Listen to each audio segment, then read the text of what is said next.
Welcome to let's cook like experts. இன்றைக்கி நம்ம பார்க்க போகிற ரெசிபி ஃப்ரூட் கஸ்டர்ட். இந்த ஃப்ரூட் கஸ்டர்ட் ரொம்ப சிம்பிளாகவே ரெடி பண்ணிடலாம். ஏதாவது ஒரு கெஸ்ட் வந்துட்டாங்க அப்படின்னா நம்ம ரொம்ப சடனாக ரெடி பண்ணக்கூடிய ஒரு சிம்பிளான டெலிஷியஸான பாயசம்க்கு ஈக்குவலண்ட்டான ஒரு டிஷ். அது மட்டும் இல்லாமல் நம்ம ஃப்ரூட்ஸ் சேர்க்குறதால ரொம்பவே ஹெல்த்தியான ஒரு டிஷ். இதுக்கு தேவையான இன்க்ரீடியன்ட்ஸ், இன்றைக்கி நான் 2 லிட்டர் பால் கஸ்டர்ட் செய்ய போகிறேன். அதுக்கு 100 கிராம்ஸ் கஸ்டர்ட் பவுடர். நான் இன்றைக்கி எடுத்துருக்கிறது வெனிலா ஃப்ளேவர்ட் கஸ்டர்ட். நீங்கள் நிறைய ஃப்ளேவர்ஸ் இருக்குது, அதில் செக் பண்ணி உங்களுக்கு எது பிடிச்சிருக்கோ அதை வாங்குங்க. பட் நார்மலாக வெனிலா ஃப்ளேவர் அப்படிங்கும்போது ரொம்ப பிளெயினாக இருக்கிறதால மோஸ்ட் ஆஃப் த பீப்புளுக்கு பிடிக்கும். அதனால் நான் வெனிலா ஃப்ளேவர்ட் கஸ்டர்ட் எடுத்திருக்கேன். இந்த வெனிலா ஃப்ளேவர்ட் கஸ்டர்ட் ஒரு பேக்கெட், அதாவது 100 கிராம்ஸை ஒரு கப் வாட்டரில் நான் நல்லா கரைச்சி வச்சுருக்கேன். கட்டி இல்லாமல் நல்லா கரைச்சிருங்க. அதுக்கப்புறமா நான் சைடில் 2 லிட்டர் பாலை அடுப்பில் காய வச்சுருக்கேன். அந்த பால் நல்லா பாயில் ஆனதுக்கப்புறமா நம்ம இந்த கரைச்சி வச்சுருக்கக்கூடிய இந்த கஸ்டர்ட் பவுடரை அந்த வாட்டரோடு சேர்த்து நல்லா கலக்கிட்டு கொஞ்சம் கொஞ்சமாக ஆட் பண்ணி கண்டினியூஸாக பாலை ஸ்டிர் பண்ணுங்கள்.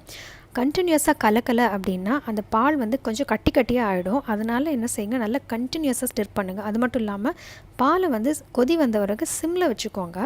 அப்போ தான் அடி பிடிக்காமல் இருக்கும். இப்போ ஒன்ஸ் நல்லா ஸ்டிர் பண்ணதுக்கப்புறமா ஒரு பாயில் வர வரைக்கும் வெயிட் பண்ணுங்கள். ஜஸ்ட் பாயில் ஆனாலே போதுங்க, ஜஸ்ட் ஒரு பாயில் இருந்தாலே போதுங்க. இப்போ நமக்கு தேவையான அளவு சர்க்கரை ஆட் பண்ணிடலாம். நான் 1 கப் சர்க்கரை ஆட் பண்ணுறேன்.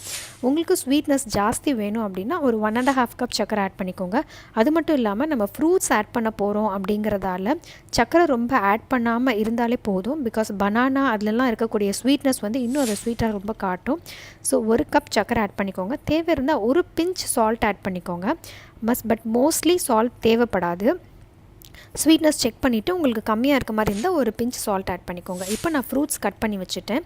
இன்றைக்கி நான் 2 ஆப்பிள், 1 மாதுளம்பழம், 2 வாழைப்பழம், ஒரு கொத்து கிரேப்ஸு, 1 மாம்பழம் நல்லா சின்ன சின்ன துண்டுகளாக நறுக்கி வச்சுருக்கேன். நீங்கள் உங்களுக்கு தேவையான பழங்களை சின்ன சின்ன துண்டுகளாக நறுக்கி வச்சுக்கோங்க. இதில் என்ன பழங்கள் வேணாலும் சேர்க்கலாங்க, அதுதான் இதோடைய ஸ்பெஷாலிட்டியே. நம்ம சீசனல் ஃப்ரூட் கூட சேர்க்கலாம். ஆனால் பைனாப்பிள் அந்த மாதிரி ரொம்ப புளிப்பு இருக்கக்கூடிய சிட்ரிக்கான பழங்கள் சேர்க்கும்போது பால் தெரியறதுக்கு வாய்ப்பு இருக்குது. அதனால் அந்த மாதிரி பழங்களை மோஸ்ட்லி அவாய்ட் பண்ணிடுங்க. இப்போ கஸ்டர்ட் நல்லா ஆறிடுச்சு. பழங்களை நம்ம இதில் சேர்த்துடலாம். ஆனால் இப்போ கஸ்டர்ட் ஆறுறதுக்கு முன்னாடி பழங்களை சேர்க்காதீங்க. அப்படி சேர்க்கும்போது ஒரு மாதிரி பழங்கள்லாம் கலர் சேஞ்ச் ஆகிட்டு வெந்து போன மாதிரி ஆகிடும். டேஸ்ட்டும் நல்லா இருக்காது. அதனால் கஸ்டர்டை நல்லா ஆற வச்சுட்டு அதுக்கப்புறமா இது பழங்களை அதோட மிக்ஸ் பண்ணிவிடுங்க. இப்போ எல்லா பழங்களையும் நான் அதில் சேர்க்குறேன். இப்போது நான் அதை கலக்கும் போது பார்த்திங்கன்னா அது ரொம்ப கெட்டியாக இருக்க மாதிரி தெரியும். பட் கொஞ்சம் நேரத்துக்கு அப்புறம் இது கொஞ்சம் தண்ணி விட ஆரம்பிச்சிடும், அதாவது கொஞ்சம் நீர்த்து போகும். அதனால் இந்த கெட்டியான ஸ்டேஜ்லேயே இதை ரெடி பண்ணி வச்சுக்கோங்க.